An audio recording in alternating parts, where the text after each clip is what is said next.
Je donne des formations sur ArcGIS et QGIS et je donne même des formations à distance, c'est-à-dire que vous soyez en France, au Cameroun, au Togo ou ailleurs. Donc, si vous avez besoin de formation, je donne des formations par visioconférence. Je donne des formations aussi ici au Sénégal.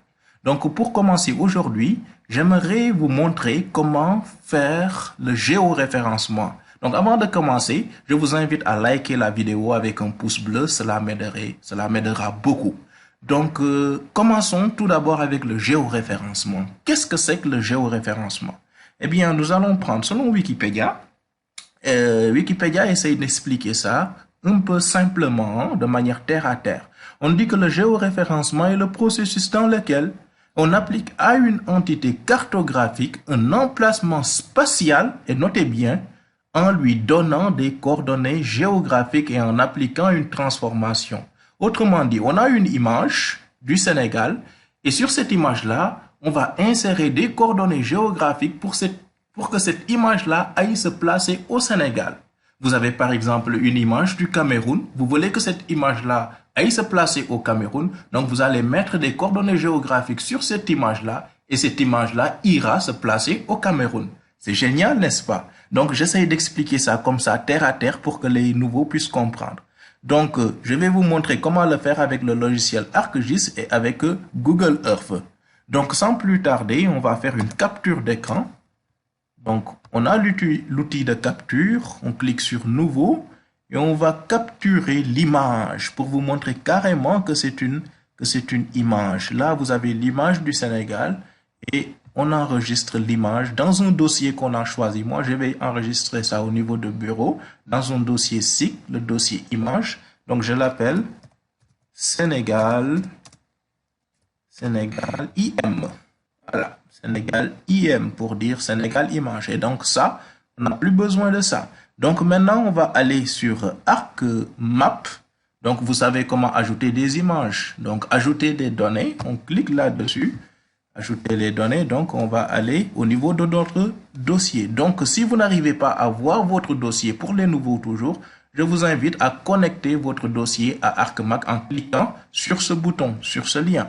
Ensuite, donc on va au niveau de SIC, image, comme je l'ai dit, donc Sénégal, IM, et on ajoute. Donc là, ArcGIS, il vous dit carrément que cette image-là, il n'y a rien, ce n'est qu'une image. Les sources de données ajoutées suivantes n'ont pas d'informations de référence spatiale. Ces données peuvent être affichées dans ArcMap, mais elles ne peuvent pas être projetées. Donc, le logiciel vous dit qu'il peut l'afficher comme une image, mais cette image-là, elle ne peut pas l'amener au Sénégal, pour faire simple. Hein? Je lui dis, OK, je comprends. Maintenant, pour pouvoir l'amener au Sénégal, parce qu'actuellement, ce n'est qu'une image et il n'y a pas de coordonnées là-dedans, donc, ce n'est qu'une image, on applique une technique en cartographie qu'on appelle le géoréférencement. Et pour cela, on aura besoin de l'outil géoréférencement. Donc, si vous n'avez pas là affiché l'outil géoréférencement, vous venez ici tout juste et vous faites un clic droit. Et vous voyez, il y a une panoplie d'outils, il y a les effets visuels et vous cliquez sur géoréférencement et vous allez voir, ça va s'ajouter. Et automatiquement, image Sénégal IM sera visible. Donc, on utilise le géoréférencement, on prend l'outil de géoréférencement pour ajouter des points de contrôle. L'idée, c'est qu'on va choisir des points au niveau du Sénégal, 3 points au minimum, et ces 3 points-là, on va aller sur Google Earth, récupérer les coordonnées géographiques et les coller au niveau de ces 3 points. Donc, je vais vous montrer comment ça se fait pour que vous puissiez comprendre plus facilement. Donc, je clique pour ajouter des points de contrôle. Donc, la chose que je n'ai pas faite et que je vous invite à faire, donc, c'est que vous devez aller dans couches, ne pas oublier parce que souvent on oublie ça. Vous allez au niveau des couches, ici à gauche, vous allez sur propriétés. Propriétés de la couche. Donc, une fois que vous êtes au niveau des propriétés de la couche, vous allez sur système de coordonnées. Vous cliquez sur système de coordonnées et sur système de coordonnées, vous allez ajouter le système de coordonnées projeté. Parce que là, il y a 2 systèmes de coordonnées. Système de coordonnées géographiques et système de coordonnées projeté. Donc, choisissez le système de coordonnées projeté.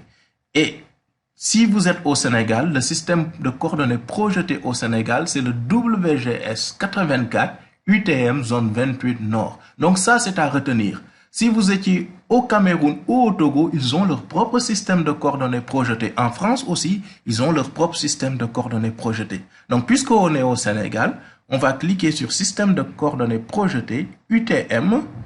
Donc, une fois pour UTM, comme je vous l'ai dit, c'est le WGS 1984. Le Sénégal se trouve dans l'hémisphère nord. On clique sur l'hémisphère nord et on cherche la zone 28. Donc, comme je vous l'ai dit, la zone 28 est là. Donc, c'est le WGS 1984 UTM zone 28 Nord à ne pas confondre avec le complexe. Le complexe qui se trouve ici. Donc, WGS 84 UTM zone 28 Nord. Et vous avez la possibilité, en principe, normalement, de mettre ça parmi les favoris. Mais là, bizarrement, ça ne marche pas. Ça arrive. Donc, je clique sur OK. Et là, voilà, j'ai paramétré ma couche avec le WGS 84 UTM zone 28 Nord. C'est très important, n'est-ce pas?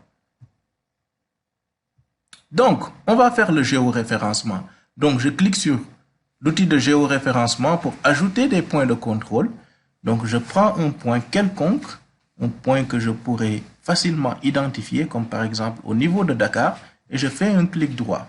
Vous voyez, quand je fais un clic droit, il y a un petit 1 qui s'ajoute comme pour dire que c'est le premier point de contrôle. Et ensuite, je fais un clic droit. Donc tout à l'heure, c'était un clic gauche. Clic gauche. Puis le deuxième clic, c'est un clic droit. Et je clique sur Entrée, DMS, longitude et latitude. Si j'ai cliqué par exemple par erreur et que je veux effacer ce point, c'est facile. Donc, par exemple, j'ai cliqué par erreur, comme ça, et je veux effacer ce point. Donc, je vais ici, au niveau de visualiser la table des liens. Donc, le point que j'ai cliqué est là par erreur, et donc, je supprime ce point en cliquant sur supprimer le lien. Et vous allez voir, ça ne va plus s'afficher. Donc, je recommence. Donc, clic gauche, ici, au niveau de la pointe. Ensuite, clic droit, entrée DMS, degrés, minutes, secondes, latitude et longitude. Donc, je pars sur Google Earth et je vais rentrer les vraies coordonnées, les vraies coordonnées géographiques, je les rentre, le même point, donc c'était cette pointe-là qu'on avait choisi, mais je me rends compte qu'avec Google Earth, là, j'ai les coordonnées en mètres, donc on va paramétrer ça parce qu'il faut harmoniser. Donc pour changer les coordonnées de Google Earth en degrés, minutes, secondes, vous allez sur Outils, Options, et là, vous voyez afficher latitude, longitude. Avant, c'était la projection transverse de Mercator. Maintenant, je paramètre ça en degrés, minutes, secondes et je clique sur OK. Donc, il faudra toujours harmoniser, ne pas oublier.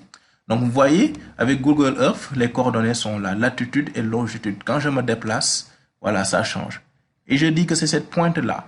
Donc, la latitude, c'est 14 degrés, 44 minutes, 14,52 secondes nord. Donc, je reporte les mêmes chiffres. Donc, j'ai 14,44. Donc, latitude, je remplis 14,44. Donc, c'est facile, vous pourrez faire ça. Ensuite, 14,44, j'ai 14,52 nord. Donc, je mets 14,52 nord. Je change, n'est-ce pas? On fait la même chose pour la longitude. 17,31. Je viens, 17 degrés, 31 minutes. Et maintenant, pour les secondes, on va voir 54,07 ouest. Donc 54,07 ouest. Et je clique sur OK. Donc, quand je vais cliquer sur OK, vous allez voir, ça va disparaître.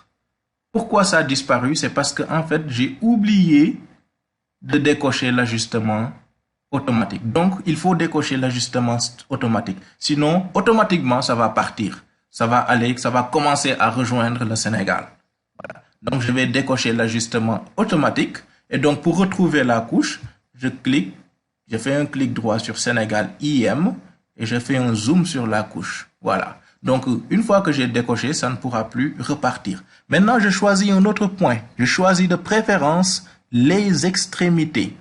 Je prends cette extrémité-là, par exemple. Je peux zoomer, hein?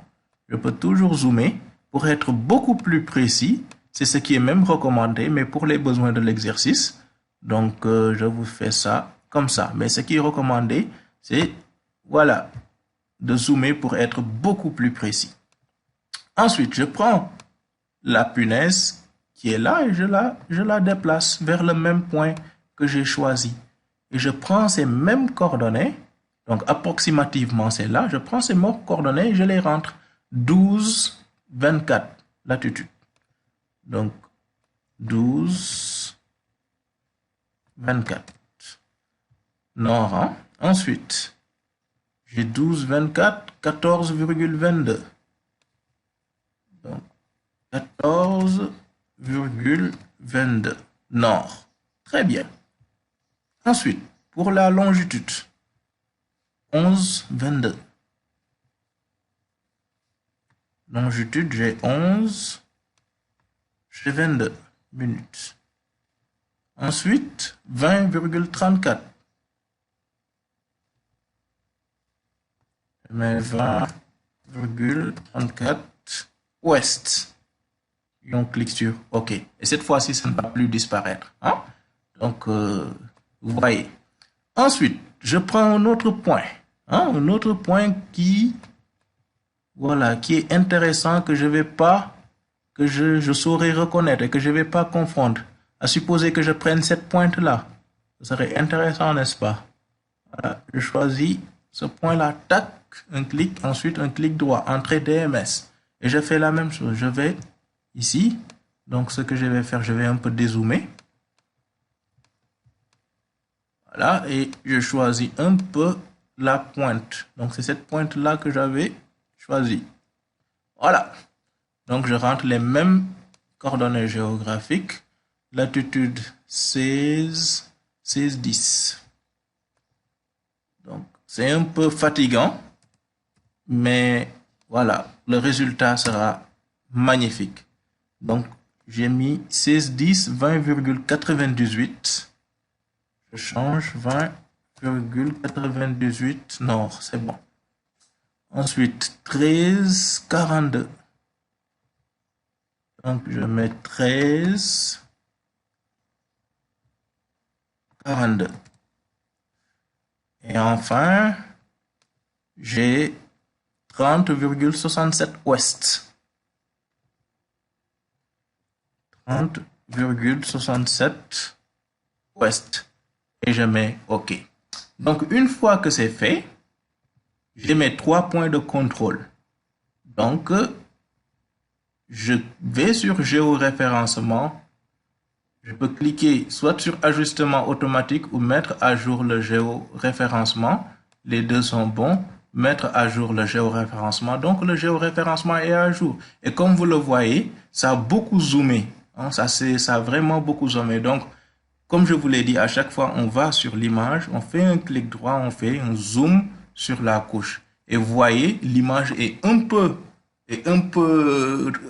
gondolée. Hein, c'est normal parce que c'est le géoréférencement qui est comme ça. Le géoréférencement, il est bon. Donc, qu'est-ce qui me prouve que le géoréférencement, il est bon?